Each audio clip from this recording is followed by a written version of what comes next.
Welcome to The Explainer. This is where we take complex stories and break them down by looking right at the source material.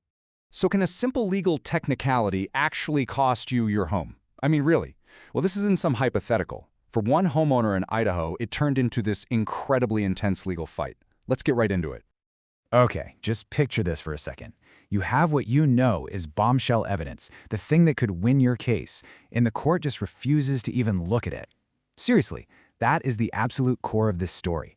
We're talking about a homeowner representing himself who slammed right into a brick wall of legal procedure.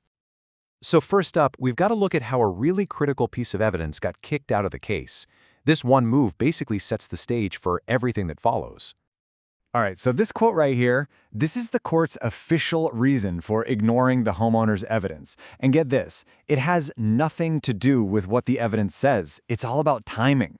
The homeowner, Jeremy Bass, he filed his response just 3 days after the court had already granted what's called a summary judgment. That's basically the court making a final decision without a full trial. Because his filing didn't fit into this super strict timeline of motion, then response, then reply, the court just said, nope, not looking at it. So Bass basically found himself stuck in what one legal expert calls a procedural dead end. It's a crazy situation. The other side brought up new arguments in their very last filing, but the court rules didn't give Bass a clear way to respond to them. He was, for all intents and purposes, silenced by a loophole in the court's own playbook. So what was in this filing the court wouldn't even peek at, you have to be wondering, right? Well, it wasn't some minor detail. The homeowner was convinced this was the smoking gun, the one piece of evidence that would prove his entire case. Let's see what it was. And here it is. This is the smoking gun. This is a direct quote from the venture capital firms that ended up buying the house, and they admit it, right there in their own legal filing, that they called the foreclosure trustee before the auction to get the opening bid amount. That is information that is absolutely not supposed to be public. So here's the bottom line. All of these actions, which were laid out in that evidence the court refused to see, they paint a pretty damning picture of a rigged sale.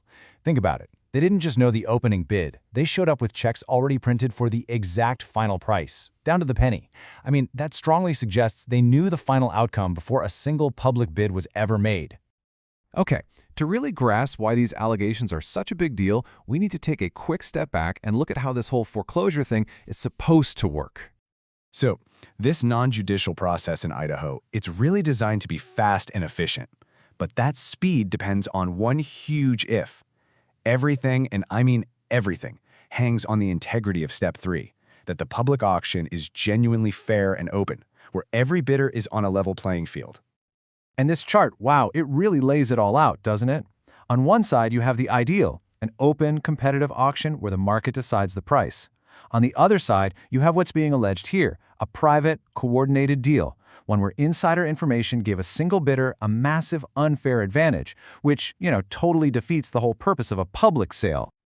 Okay, so the homeowner is convinced the whole system is stacked against him, but he doesn't just roll over. No way. He had a really creative legal strategy up his sleeve, something he actually set in motion before the auction even took place.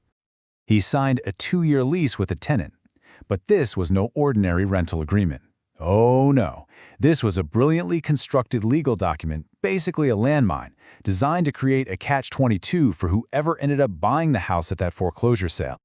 And this is where it gets really clever. The lease locks any new owner into that 2-year term, but here's the kicker, the crucial clause. It says that only Jeremy L. Bass personally can release the tenant from the lease without massive penalties. This put the venture capital guys in a seriously tough spot. They couldn't just evict the tenant, and they couldn't get rid of the lease unless they went through the very person whose house they just taken. Just as this property rights attorney points out, this move was, well, it was sophisticated. It separated who physically possessed the house from who had the legal authority to control it. So the new owners, they had the deed, sure, but they were also stuck with a contract that they had absolutely no power to terminate. And all of this brings us right back to the central question of this whole mess. What happens when the rules of the game prevent the ref, in this case the court, from even seeing the evidence of what actually happened on the field? And this case is not some one-off anomaly. According to the National Consumer Law Center, something like 11% of foreclosure cases have serious problems, like outright fraud or major errors. But here's the truly shocking number.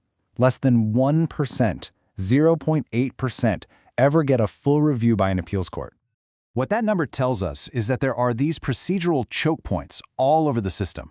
They're like traps, especially for people trying to represent themselves. And these traps can get a case completely tossed out before a judge ever gets to hear the real arguments about potential wrongdoing. So the big takeaway here, as this researcher points out, is that procedure isn't just some boring technicality.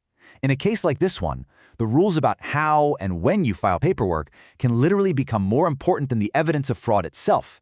The procedure becomes the substance, and it decides who wins and who loses without anyone ever looking at the facts. This case is actually still on appeal, and it really forces us to ask a tough question about our legal system. What's the right balance between following the rules to the letter and actually searching for the truth? It leaves us with this. If the procedure itself prevents a court from even seeing the evidence, how can it possibly deliver justice?